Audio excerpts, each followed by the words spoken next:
Hello everyone, welcome to this channel word trick with PR. मेरा नाम है प्रियंका और आज की वीडियो में हम डिस्कस करेंगे फ्रेजल वर्ब्स। फ्रेजल वर्ब्स जो होते हैं वोकैबुलरी का ही पार्ट होता है और वो बहुत इंपॉर्टेंट होता है इसलिए क्योंकि जब आप कोई पैराग्राफ, सेंटेंस, आर्टिकल कुछ भी पढ़ते हो तो वहाँ पे अगर आपको फ्रेजल वर्ब मेंशन किया हुआ है, वहाँ पे डाला हुआ है, अगर उसका मीनिंग नहीं आपको पता होगा तो आप सेंटेंस या वो कंटेंट को नहीं समझ पाओगे। ठीक है, इसलिए इम्पॉर्टेंट है, जान लीजिए। और फ्रेजल वर्ब पे जो मैं ला रही हूँ वो प्लेलिस्ट अलग से फ्रेजल वर्ब का बनाऊँगी और वो अल्फ़ाबेटिक ऑर्डर में होगा, सो प्लीज़ इसको देखिएगा। चलिए स्टार्ट करते हैं और कंप्लीट वीडियो देखिए। पहला हमारा फ्रेजल वर्ब है abide by. Abide by, ABIDE, abide और बाई। अबाइड बाई जो होता है इसका अर्थ होता है विश्वासी होना, दृढ़ता से पालन करना, किसी चीज़ को फॉलो करना with rules and conditions, obey करना या बी फेथफुल और keep accept something and obey it. ठीक है, इसका ये मीनिंग है, विश्वासी होना, दृढ़ता से पालन करना in simple words. We must abide by our promises, जिसका अर्थ है हमें अपने वादों का पालन करना चाहिए, मतलब अगर आपने कोई वादा कर दिया तो उसको पूरा करो, इसका ये अर्थ है। Next one is abound in something और अबाउंड विथ समथिंग। मतलब क्या, अबाउंड इन समथिंग का भी प्रयोग हो सकता है, अबाउंड विथ का भी प्रयोग हो सकता है। सो अबाउंड इन या अबाउंड विथ समथिंग का अर्थ है प्रचुर संख्या या मात्रा में होना किसी चीज़ का। किसी चीज़ में प्रचुर जब मात्रा में बहुत अधिक संख्या में होता है, अबंडेंट जिसको आप बोलते हो, तो उसको हम कहते हैं प्रचुर संख्या या मात्रा में होना, मीन्स अबाउंड इन और abound with, exist in great number और एग्जिस्ट इन ग्रेट क्वांटिटी। ठीक है, एग्जाम्पल में देखते हैं, this river abounds in fish. This river abounds in fish, जिसका अर्थ है इस नदी में मछलियाँ जो है बहुत है, मतलब कि इस नदी में प्रचुर मात्रा में मछलियाँ हैं, बहुत अधिक मात्रा में मछलियाँ हैं। आगे बढ़ने से पहले अगर अभी तक आपने मेरे चैनल को सब्सक्राइब नहीं किया है तो मेरे चैनल को जरूर से सब्सक्राइब कीजिए। वीडियो पसंद आए तो लाइक कीजिए, कमेंट कीजिए अगर किसी तरह का कॉम्प्लीमेंट हो या कुछ आप कहना चाहते हो। Next one is accede to something. ठीक है, जनरली ये जो यूज़ होता है इसका अर्थ होता है किसी चीज़ को मान लेना या किसी चीज़ पे सहमत होना। किसी चीज़ को मान लेना या किसी चीज़ पे सहमत होना, मतलब असेंट करना या एग्री करना टू रिक्वेस्ट और एनी प्रपोज़ल। किसी रिक्वेस्ट और प्रपोज़ल पे सहमत हो जाना या किसी रिक्वेस्ट और प्रपोज़ल को मान लेने को हम क्या कहते हैं, एक्सीड टू। सबसे ज़्यादा ज़रूरी इस फ्रेजल वर्ब में होता है ना कि इसका प्रयोग कैसे करते हैं सेंटेंस में, तो इसको ध्यान से देखिएगा। The government acceded to public pressure to review the prices of the petroleum products. The government acceded to public pressure to review the prices of the petroleum product. सरकार ने पेट्रोलियम के जो प्रोडक्ट हैं, मतलब जो पेट्रोलियम के उत्पादों की जो कीमत है उस पे समीक्षा, रिव्यू मतलब समीक्षा के लिए जो दबाव पड़ रहा था पब्लिक से, उसे मान लिया। Next one is account for. Account for का अर्थ क्या होता है, कारण बताना। ठीक है, किसी चीज़ का कारण बताना, किसी चीज़ को एक्सप्लेन करना कि वो क्यों या कैसे हुआ, या किसी चीज़ का रीज़न देना, तो उसे हम क्या कहते हैं, account for in terms of phrasal verbs. Account for मतलब कारण बताना। एग्जाम्पल देखते हैं, account for the downfall of the Mughal empire. Account for the मतलब कि मुग़ल एम्पायर के जो पतन हुआ, डाउनफॉल का हिंदी होता है पतन होना, तो जो मुग़ल एम्पायर थी तो उसका जो डाउनफॉल हुआ था तो उसका कारण बताओ, कारण क्या था। ठीक है, इस सेंटेंस का ये अर्थ है। चलिए आगे बढ़ते हैं। नेक्स्ट वन इज़ एक फॉर का हिंदी होता है किसी चीज़ के लिए या किसी चीज़ को करने के लिए जब आपकी इच्छा होती है, वो भी प्रबल स्ट्रॉन्ग इच्छा होती है, तो आप उसे कहते हो एक फॉर।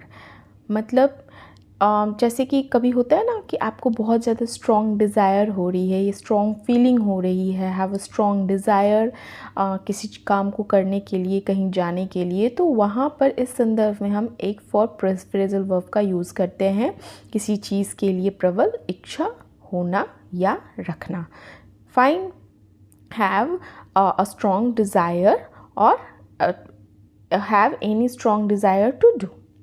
एग्जाम्पल में देखते हैं, she is aching for doing homework. She is aching for doing homework मतलब क्या है कि वो उसको जो है होमवर्क करने की प्रबल इच्छा हो रही थी, मतलब वो चाहती थी कि उसका होमवर्क हो जाए, करे वो। सॉरी, यहाँ पे इज़ है तो हो रही है, ठीक है। Next one is act on और अपॉन। एक्ट ऑन और एक्ट अपॉन, किसी चीज़ पर प्रभाव डालना। हैव एन इफ़ेक्ट ऑन और अपॉन, किसी चीज़ पर प्रभाव डालने को हम क्या कहेंगे इन terms of phrasal verb? Act on और एक्ट अपॉन। जैसे कि दिस मेडिसिन एक्ट्स ऑन या this medicine acts upon the lungs. इसका क्या अर्थ हुआ कि ये जो मेडिसिन है, ये जो दवा है, तो वो लंग्स पर कार्य करती है, अच्छा प्रभाव मतलब प्रभाव डालती है, ठीक है। अच्छा भी हो सकता है, ख़राब भी हो सकता है, अच्छा प्रभाव भी डाल सकती है, ख़राब प्रभाव भी डाल सकती है। यहाँ पे तो ये मेंशन नहीं किया हुआ है, लेकिन इसका अर्थ ये है कि दिस मेडिसिन एक्ट्स ऑन और एक्ट्स अपॉन द लंग्स, मतलब कि यह दवा फेफड़ों पर कार्य करती है या प्रभाव डालती है, ठीक है। चलिए, हमारा अगला फ्रेजल वर्ब है। फ्रेजल वर्ब को रिटर्न करने का बस एक ही है कंडीशन, बार बार देखना, ठीक है, क्योंकि इसको रिटर्न करना थोड़ा सा मुश्किल होता है, कंफ्यूजन होती है इसलिए। Next one is add to. Add to, add to का अर्थ होता है कि आकार मतलब कि साइज़, मात्रा मतलब कि अमाउंट, संख्या मतलब कि नंबर। तब जब आकार, मात्रा या संख्या आदि में बढ़ोतरी होना, आदि बढ़ना, किसी चीज़ का इंक्रीज़ होना साइज़ में, अमाउंट में या नंबर में, तो उसको हम वहाँ पर जब इस चीज़ का मीनिंग हम देते हैं तो वहाँ पे फ्रेजल वर्ब ऐड टू का प्रयोग करते हैं। एग्जाम्पल क्या है?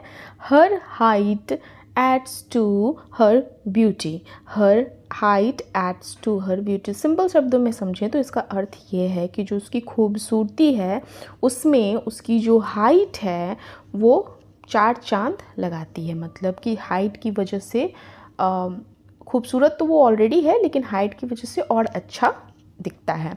Next one is add up. Add up, वहाँ पहले क्या था? एड टू, यहाँ पे क्या है? एड अप, ठीक है। तो एड अप का क्या अर्थ हो गया?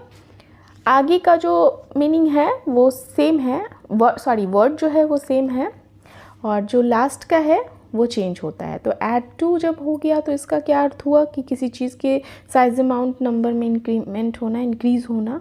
और जब यहाँ पे अप लग गया तो इसका अर्थ हो गया योग्य करना। योग्य करना का मतलब क्या होता है? इन सिंपल टर्म्स सम करना, मतलब इन टर्म्स ऑफ कैलकुलेशन, ठीक है। जब दो या दो से ज़्यादा नंबर या अमाउंट को जब आप उसका जब योग्य करते हैं, उसको कैलकुलेट करते हैं, सम करते हैं, तो वहाँ पर हम कहते हैं ऐड अप। एग्जाम्पल में देखते हैं, I asked him to add up 10 figures. I asked him to add up 10 figures, मतलब मैंने उसे 10 अंक जोड़ने को कहा। Next one is allow for. Allow for, allow for का अर्थ क्या होता है? अलाउ फॉर का अर्थ होता है ध्यान में लेना, किसी चीज़ को ध्यान में लेना, मतलब कि किसी चीज़ को इंक्लूड करना। जब आप कोई चीज़ कैलकुलेट कर रहे हो या कोई चीज़ प्लान कर रहे हो तो किसी चीज़ को उसको ध्यान में रखते हुए करना, कहते हैं ना, आपको उसे ध्यान में रखते हुए डिसीज़न लो, या उसको ध्यान में रखते हुए प्लानिंग करो, इसको ध्यान में रखते हुए कैलकुलेशन करो, तो उसको हम कहते हैं वहाँ पर phrasal verb, in terms of phrasal verb allow for. Fine, ध्यान में रखना, ध्यान में लेना, ध्यान में लेना।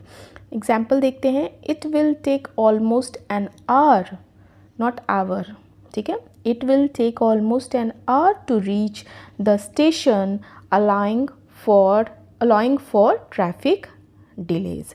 स्टेशन तक पहुँचने में लगभग 1 घंटा लगेगा, और ट्रैफिक डिले को लेते हुए।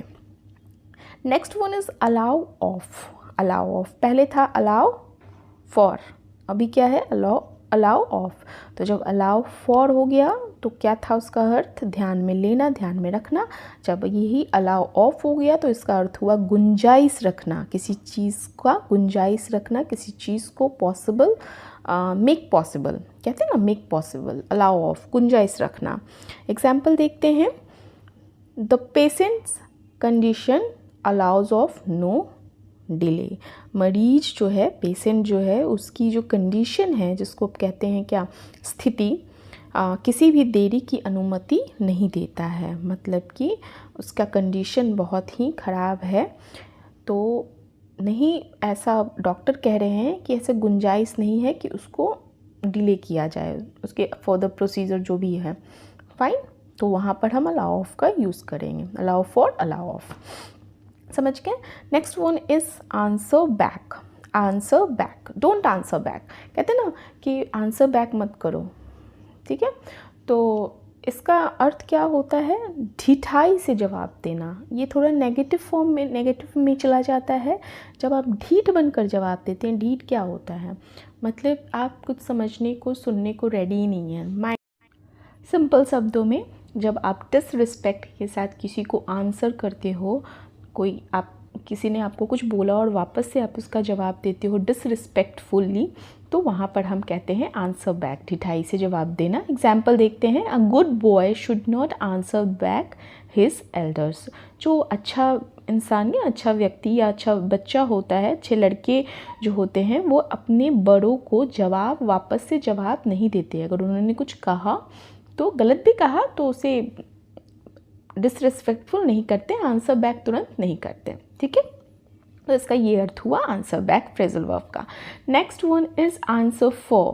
पहले था answer back, next one is this one is answer for, जिसका अर्थ होता है जिम्मेदार होना, किसी चीज़ के लिए रिस्पॉन्सिबल होना, आंसरेबल होना, ठीक है। रिस्पॉन्सिबल, जिम्मेदार होना, आंसरेबल होना, तो उसे हम कहेंगे आंसर फॉर, FOR, फॉर, जिम्मेदार होना। एग्जाम्पल देखते हैं, I can not answer for his misconduct. I can not answer for his misconduct, मैं उसकी मिसकंडक्ट मतलब क्या था, गलत व्यवहार, ठीक है।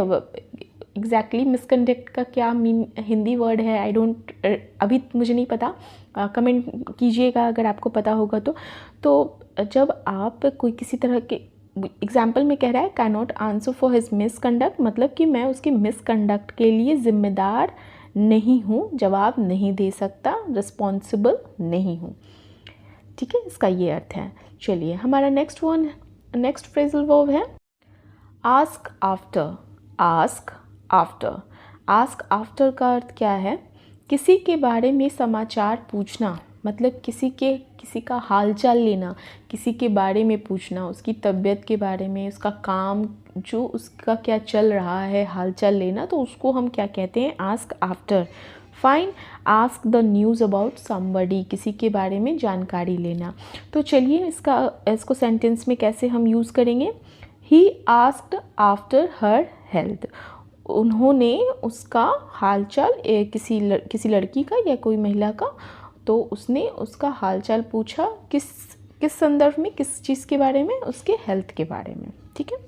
चलिए ये हमारा लास्ट था फ्रेजल वर्ब आज का, और मैं अल्फ़ाबेटिक ऑर्डर में चलूँगी, सीक्वेंस वाइज चलूँगी, प्लेलिस्ट में डाल रही हूँ, आप प्लीज़ पूरा वीडियो देखिए और एक टाइम के बाद ये फ्रेजल वर्ब इम्पॉर्टेंट जितनी भी हैं वो सारा मैं कवर कर लूँगी, ठीक है, विद सेंटेंस।